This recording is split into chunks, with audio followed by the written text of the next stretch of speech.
오늘 말씀의 제목을 우리 옆에 사람에게 전해볼까요?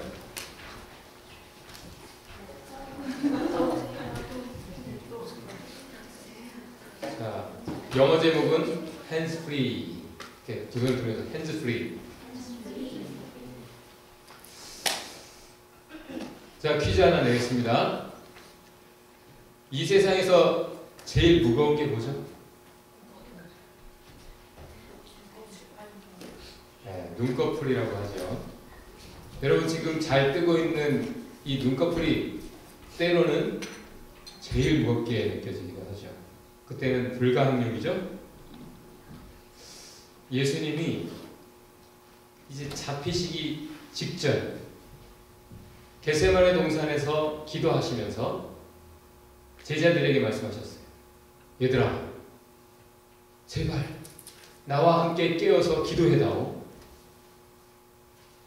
내가 지금 심히 고민하여 죽을 지경이다.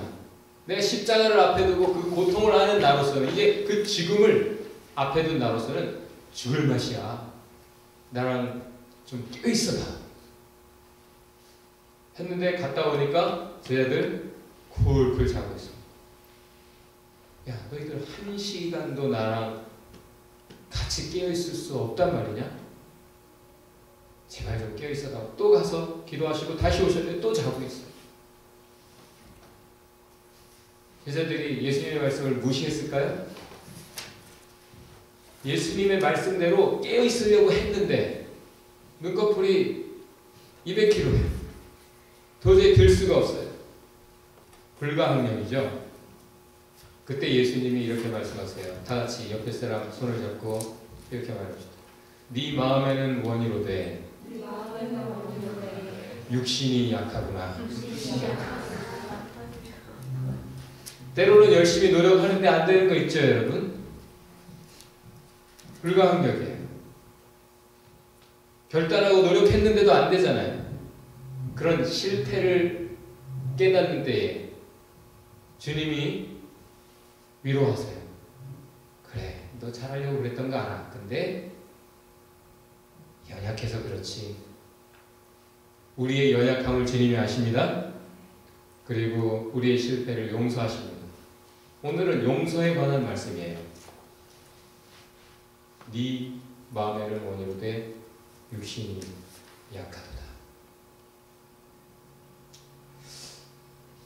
귀신이 고칼 노릇이죠? 베드로가 분명히 자기 옆에서 자고 있었잖아요. 자기와 함께 쇠사슬에 손목이 메어가지고 베드로가 자고 있었다고요. 근데 아침에 군병이 눈을 떠보니까 베드로만 사라진 거예요.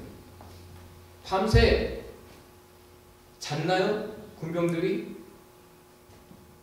보초들은 자고 있었나요? 천사가 그들의 잠자는 틈에 베드로만 빼낸 건가요? 앞에 본문을 읽어보면 사도행전 8장에서도 똑같은 사건, 비슷한 사건이 일어나는데 그때도 사도들을 잡아놨었잖아요.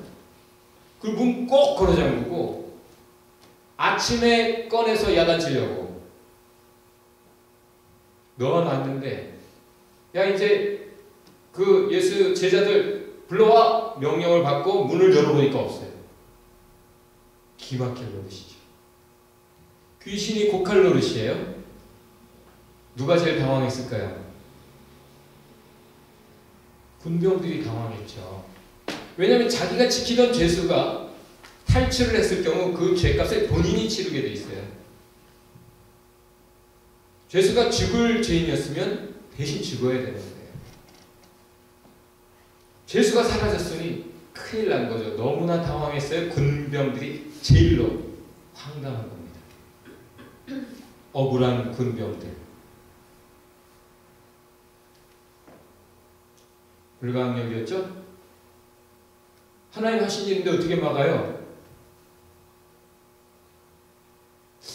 결국 헤롯이 이 사실을 알게 되었을 때 헤롯이 어떻게 했을까요? 자기가 직접 모든 것을 직접 조사한 것으로 본문이 기록하고 있어요. 그냥 야 철저히 조사해가 아니라 자기가 직접 조사한 것으로 성경이 묘사하고 있어요. 이런 걸 저런 걸 다 따지고 신문하고 결국 죽여라.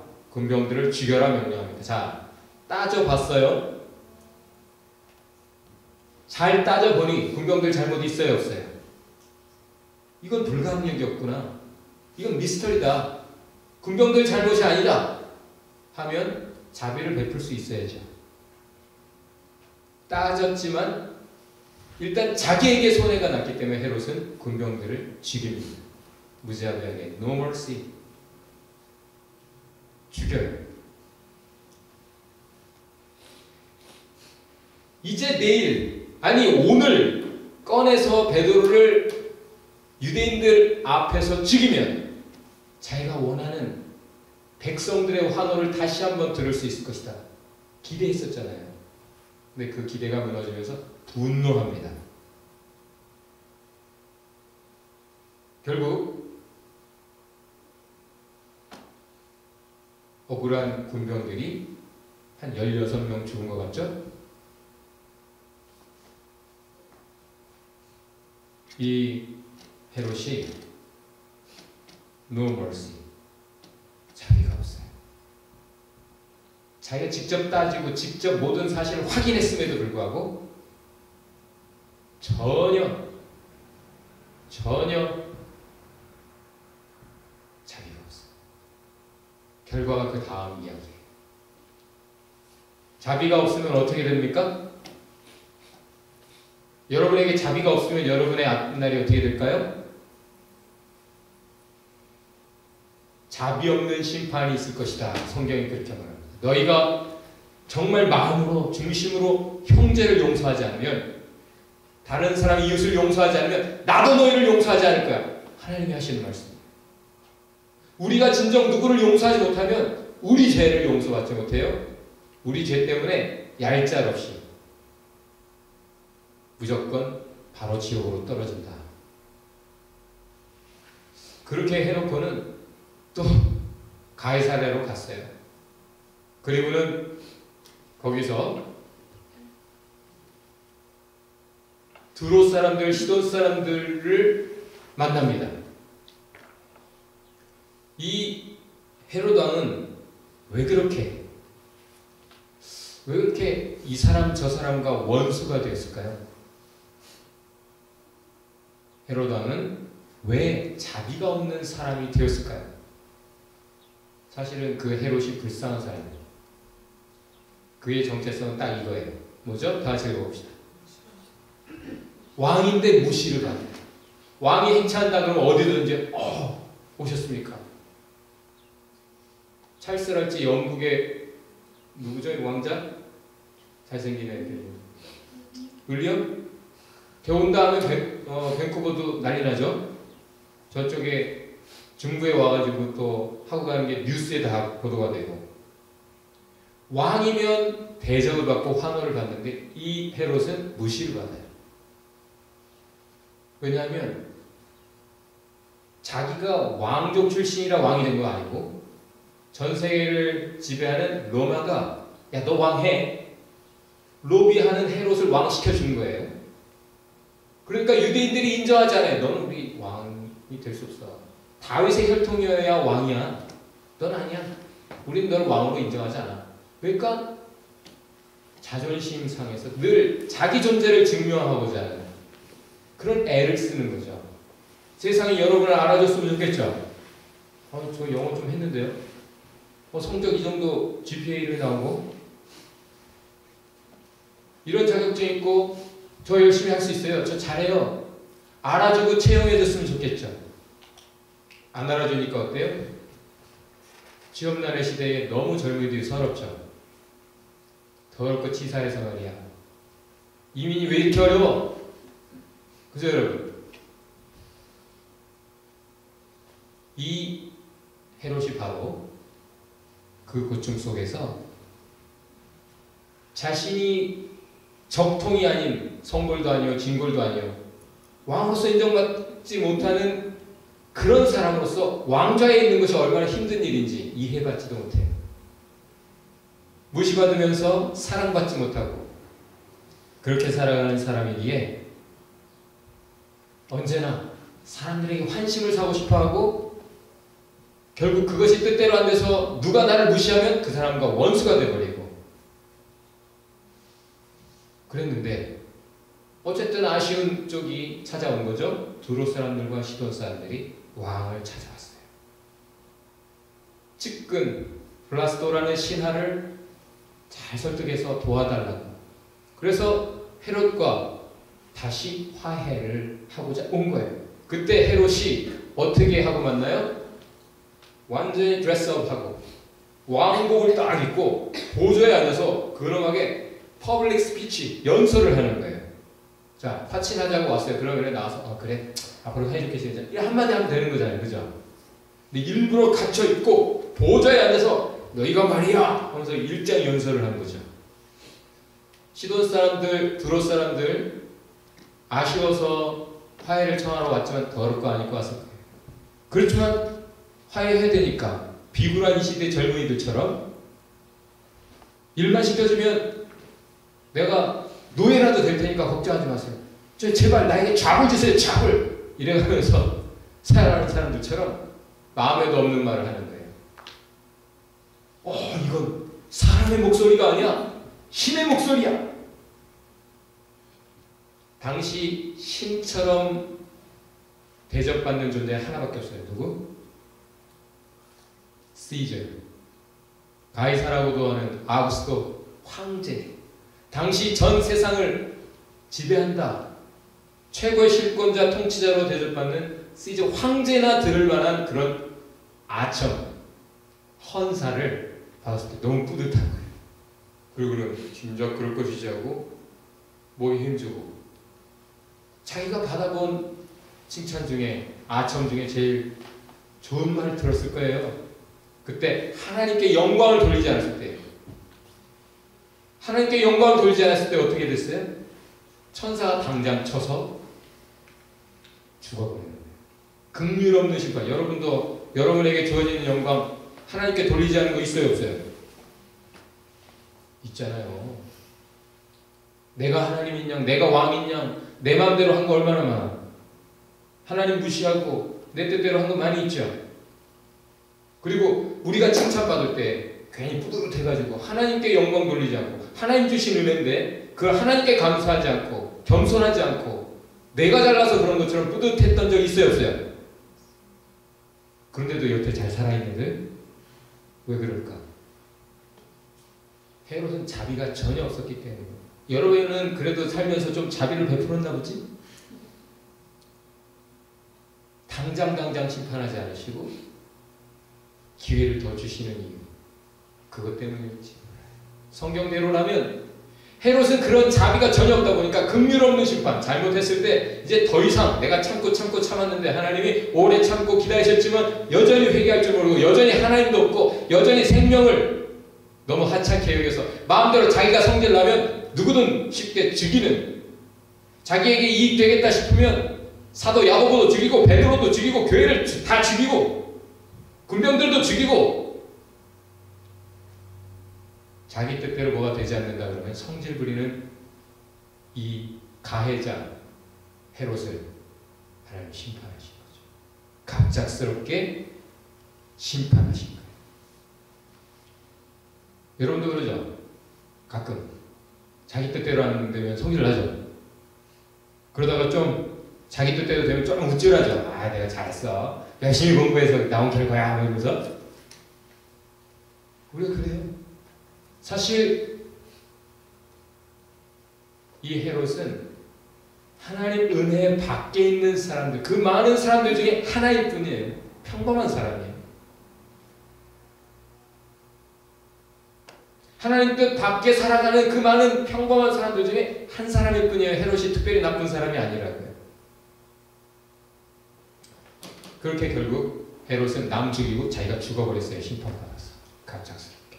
근데 그 바로 뒤에 나오는 말씀이에요. 이것이 뭐예요? 뭐가 비유가 되고 있어요? 헤롯의 말과 하나님의 말씀이 비유가 되고 있어요. 본문에서 헤롯은 자기를 인정해주지 않는 그 사람들에게 명령해요. 내가 왕이야. 야, 야고보 잡아! 야고보 죽여! 그 말이 왕이니까 어쨌든 이루어져요. 그리고 야, 군병들 죽여! 하면 되는 거야. 왕이니까. 헤롯의 말이 돼가는 것 같아요. 하나님의 말씀의 역사를 막는 것 같아요. 교회를 완전히 길을 못 펴게 성공적으로 하는 것 같아요. 그런데 결과적으로 어떻게 됐어요?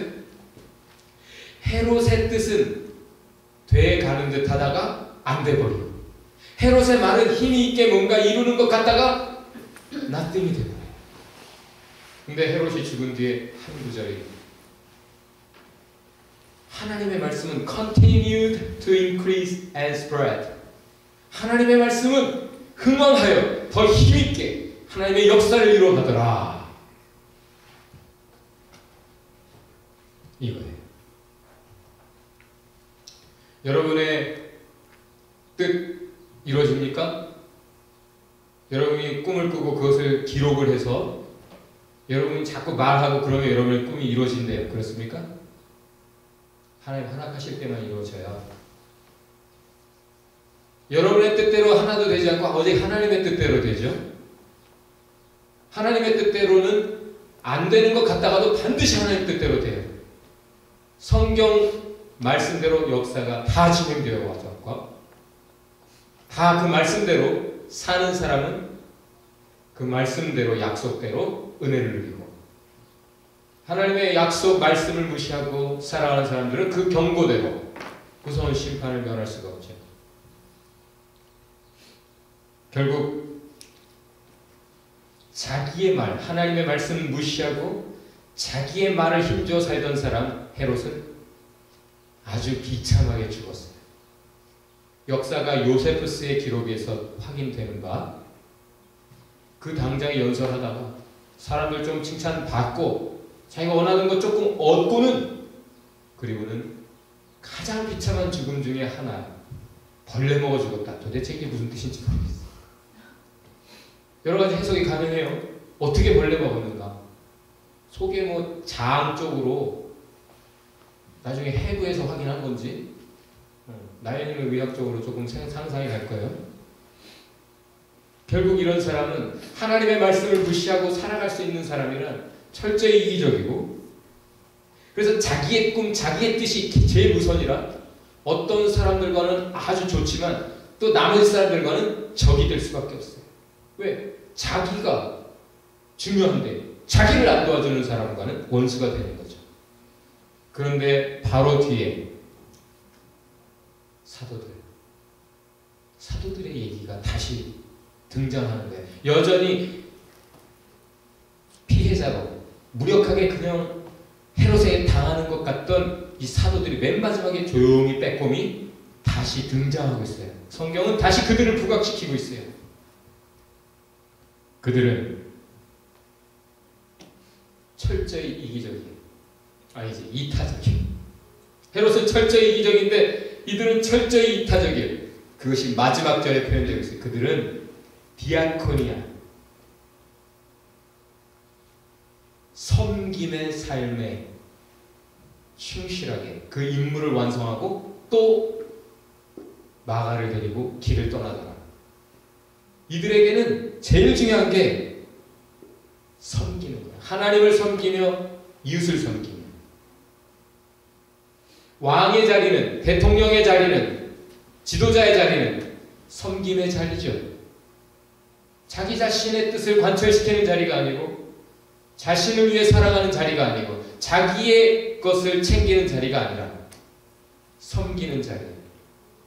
바로 그 사도들을 통해 하나님의 역사가 이루어졌다는 거예요. 헤롯은 no mercy, 사도들은 사랑이 가득하죠.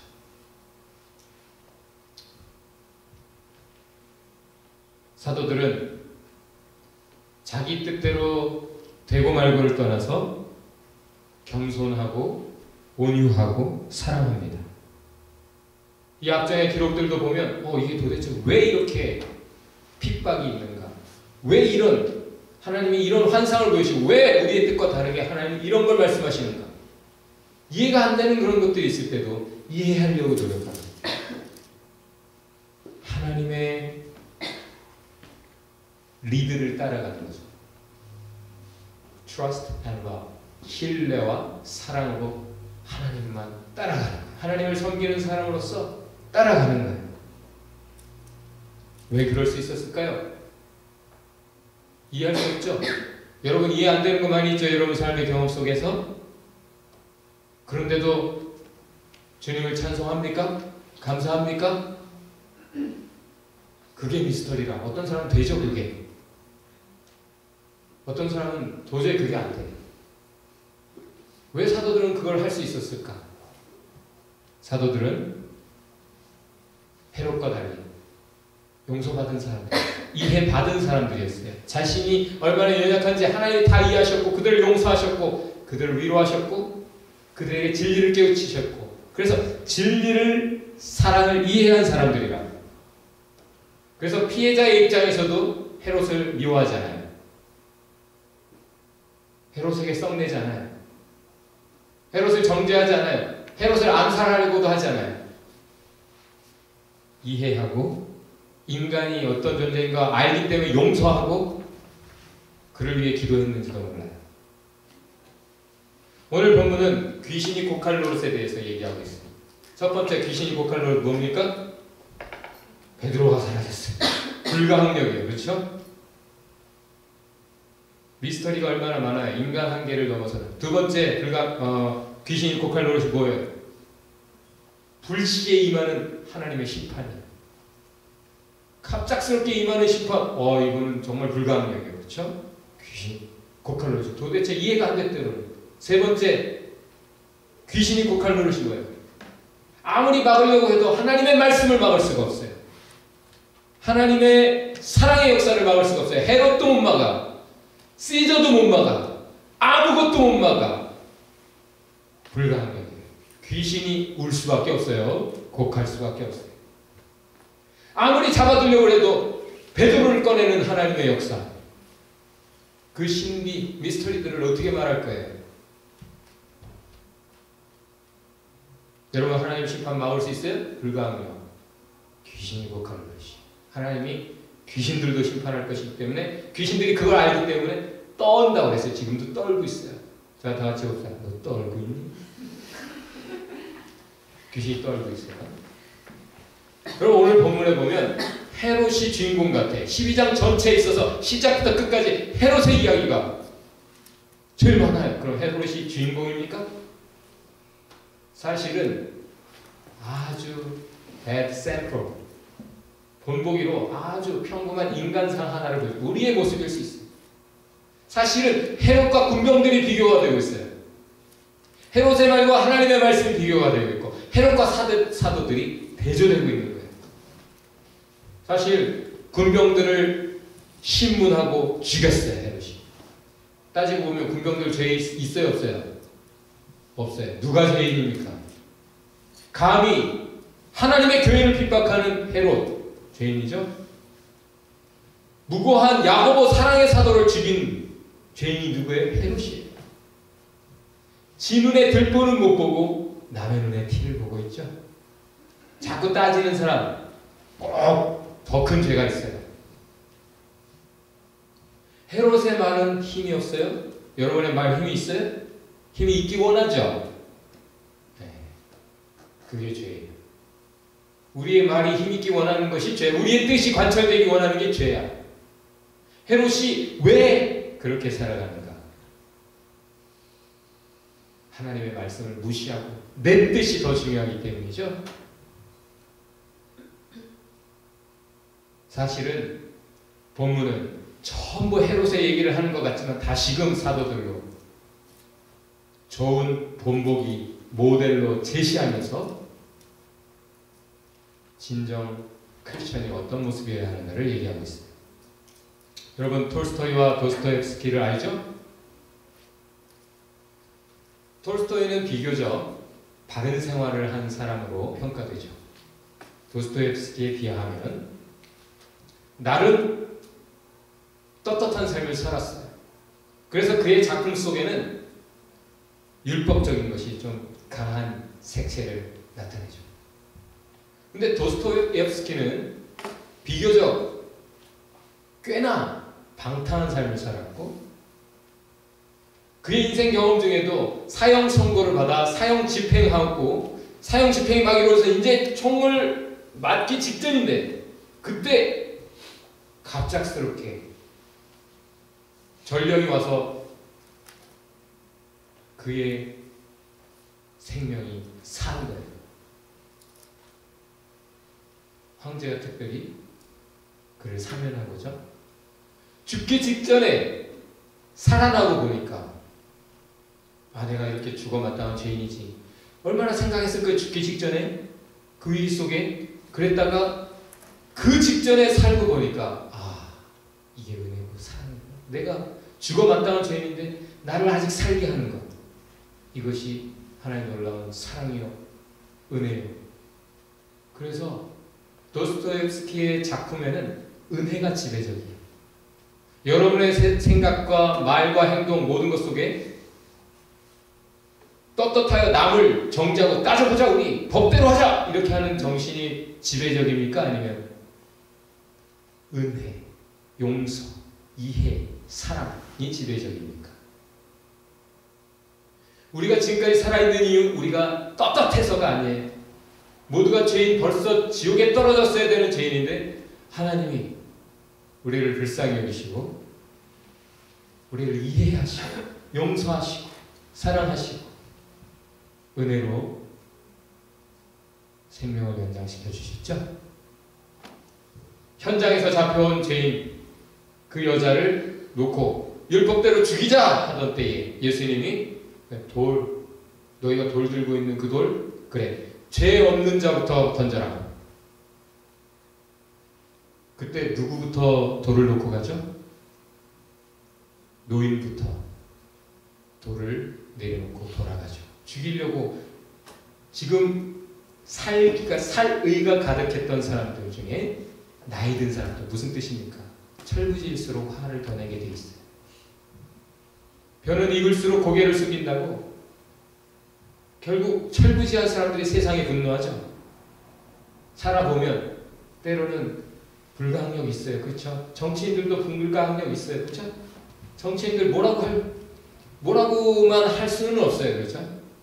물론 때로는 그들을 비판하고 그들에게 촉구해야 될 내용이 있지만 사실 오늘 맨 마지막 사도들 중에 한 명으로 지목되는 사울, 그 또한 자기 확신 속에 교회를 죽이는 것이 하나님의 뜻을 이루는 것이다 확신하고 핍박했었잖아요. 그런데 그것이 얼마나 큰 죄였는지 알게 되었죠. 그런 사람이기에 그는 자신의 들보를 깨달았기에 나 자신이 얼마나 큰 죄인인 줄 알았기에 헤롯을 미워할 겨를이 없어요. 그 살인자 가해자 헤롯을 미워할 마음도 없어요. 오직 관심은 무엇입니까? 아까 말했죠? 디아코니아, service, serving God, serving people. 하나님을 섬기는 것, 이웃을 섬기는 것, 사랑이에요. 어떻게 하면 더 사랑의 역사를 진행해 갈 것이냐, 말씀의 역사에 내가 조인하고 싶은 것, 헌신하고 싶은 것, 오직 그것뿐이라 막아나는 사람을 리크루트해가지고 다시 또 길을 떠나는 모습이죠. 다 같이 해봅시다. 사람의 성내는 것이 하나님의 의를 이루지 못한다. 자, 옆에 사람 손을 잡고 듣는 건 빨리 하세요. 근데 두 가지는 천천히 하세요. 두 가지가 뭐예요? 말하는 것과 성내는 것은 더디하라. 성내면 은혜를 잃어요. 성질 부리면 은혜에서 떨어집니다. 예, 이제 그만 따라하세요. 헤롯의 실패는 무엇입니까? 기분대로 성질대로 손댄 거예요. 자기 기분대로 성질대로 교회도 손대고 야고보도 손대고 베드로도 손대고 군병들도 손대고 다 죽여요. 사도들의 성공은 무엇입니까? 피해자의 입장에 있으면서도 주님의 뜻을 믿고 가장 힘든 그때에 hands free, 자기가 직접 손대지 않아요. 헤롯에게 직접 손대지 않아요. 자기가 직접 분노하지 않아요. 성질 내지 않아요. 여러분 오늘 말씀의 제목을 한번 읽어봅시다. 다시 큰 소리로. 지난주 축구를 하는데 축구하다가 한 사람이 쓰러졌어요. 그래서 발목을 다쳤나? 하고 이렇게 모였는데 들어보니까 발등을 밟힌 거야. 축구화에. 아프죠.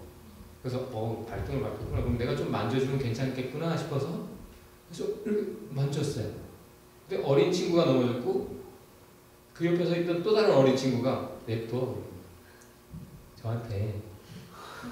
그래서 내가 냅둬? 그랬더니 냅둬.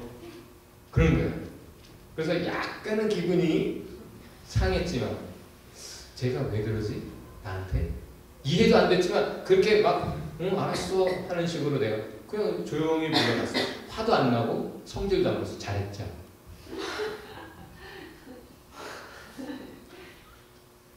왜 그랬을까요?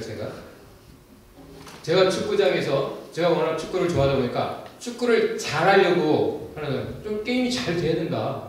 전에 우리 친구들 내가 우리 아멘교회 청년들 데리고 왔는데 우리 아멘교회 청년들에게 패스를 안 해주는 거야. 쟤들이 화가 나. 야 뭘 봐.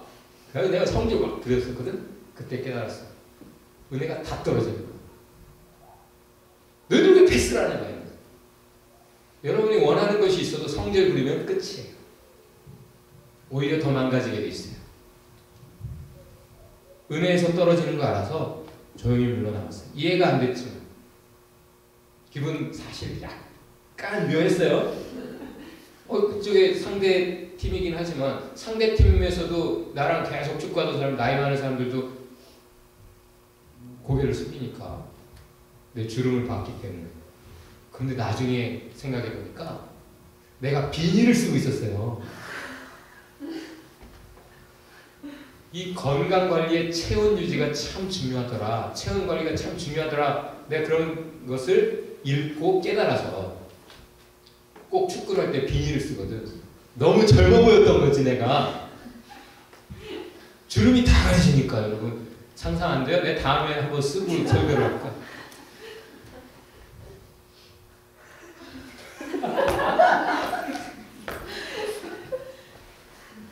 그때는 이해 못했지만 성질 부리지 않았을 때 은혜가 떨어지지 않았어요? 나중엔 이해가 되었어요. 그 친구에게 화내는 대신 그 축구를 해도 같이 목사님 하면서 고개를 숙이고 인사를 한다고 사람들이 상대팀도 내가 목사인데 나이도 꽤 있는데 저 녀석이 이렇게 해줄 수도 있지만 전혀 그러지 않은 이유가 뭘까요? 그게 성질 부리지 않는 게 겸손이에요. 푸대접 받을 때 억울할 때 정말 내가 견디기 힘들 그때에 온유할 수 있다면 그게 겸손이에요. 그리고 뭐 그럴 만한 이유가 있겠지라고 이해하려고 하는 게 사랑이에요. 그것이 사도들의 모습이었어요. 이해심 없는 세상에서 나를 알아주지 않는 세상, 오히려 오해하고 나를 힘들게 하는 세상에서 사도들처럼 온갖 억울함, 굴욕도 많은 세상에서 사도들처럼 겸손하고 온유하고 사랑해야 돼요. 참 크리스찬이라면 그의 정체성은 the forgiven, 용서받은 사람이에요. 그래서 이 땅에서 지금 많은 젊은이들이 취직하기 위해 스펙을 쌓죠. 어떤 스펙들을 쌓고 있어요, 여러분? 정말 크리스찬이 가져야 되는 스펙은 뭐예요? 겸손, 이해, 온유, 용서, 사랑. 여러분에게 있습니까? 그게 없으면 체험되지 않아요. 하나님의 역사를 위해 사용될 수가 없어요. 진정한 하나님이 쓰시는 사람의 스펙은 이런 것들이에요. 오늘 사도들의 모습. 내가 손대지 않는다. 이유는 나 자신이 죄인인 걸 아는 거예요. 누구 뭐라 할 수 없는 나 자신이 원래 죄인이고 나 자신이 용서받은 사람일 뿐 나 자신이 남의 잘못에 손댈 수 있는 심판자가 아니라는 거죠. hands free 할 수밖에 없어요. 그런 사람, 그런 삶을 살면 어떤 유익이 있습니까? 왜 이렇게 살라고 하는 거예요? 그들과 하나님이 함께 하세요. 그들의 눈물을 하나님이 닦으세요. 그들의 삶을 하나님 쓰세요. 12장의 주인공 사도들이에요. 피해자의 연약한 힘 하나도 없이 무기력하게 그냥 당하는 것 같은 그들은 죽지 않아요. 왜? 하나님이 함께 하세요. 역사의 주인공, 역사의 주인공은 냅둡니다. 오늘 결론을 옆에 사람, 하나는 왼쪽 사람, 하나는 오른쪽 사람 손을 잡고 우리 복음을 전합시다.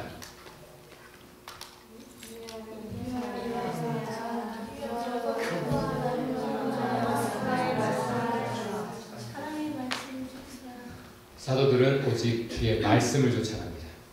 헤롯은 자기의 말을 앞세우려고 하고 있어요. 자, 옆에 분에게 오늘 복음을 한마디로 요약해서 전합니다. hands free. 자, 이걸 번역하면 냅둬. 의역하면 네 할 일 하세요. 남에게 괜히 손대려고 하지 마세요. 요즘 전문가들이 하는 말, 너무 자녀 교육에서도 부모나 말이 많아서 너무 자꾸 손대고 자기 뜻대로 자기 생각대로 자꾸 뭔가를 해서 더 문제래요. 그렇죠? 전문가들 좀 냅두면서 살살 톡톡 쳐주는 것이 지혜랍니다. 여러분 하나님을 믿으시고 성질 부리지 마세요. 냅두고 삽시다. 기도합시다.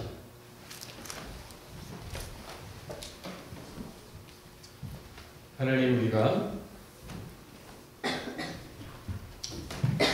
주님을 더욱 신뢰하게 하옵소서 기도합시다. 우리 자신을 더욱 잘 알아서 겸손하게 이해를 힘쓰고 용서를 힘쓰며 사랑을 힘쓰며 말씀을 쫓아가게 하옵소서. 하나님의 사랑의 역사에 사용되는 그런 스펙트를 우리 모두가 다 갖게 하옵소서.